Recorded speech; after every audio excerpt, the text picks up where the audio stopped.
رمضان المبارک میں اذان فجر کے فوراً بعد جماعت کھڑی کر دینی چاہیے، زیادہ سے زیادہ 10 یا 15 منٹ کا فاصلہ رکھنا چاہیے، تاکہ ہمارے وہ بھائی کہ جو دیر سے جماعت کی وجہ سے اپنے گھروں میں نماز پڑھ لیتے ہیں، پایا یہ جا رہا ہے کہ مسجد میں جماعت چونکہ دیر سے ہوتی ہے،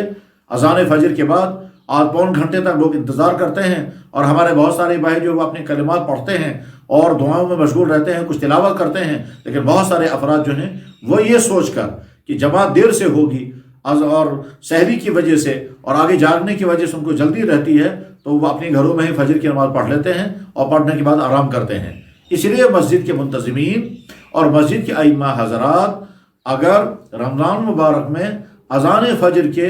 تھوڑی ہی دیر کے بعد، بس اتنی دیر کے بعد کہ جس میں 50-60 آیتیں تلاوت کی جا سکیں، بخاری میں حدیث موجود ہے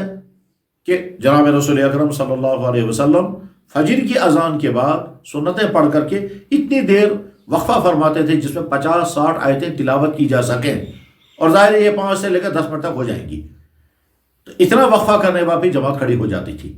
متعدد حدیثیں تمام حدیث کتابوں میں موجود ہیں، اور بخاری شریف میں بھی حدیث موجود ہیں۔ لہٰذا رمضان مبارک میں فجر کی نماز جلد رکھی جائے، اس کے نتیجے میں محلے کے تمام نمازی جماعت میں شامل ہو سکیں گے،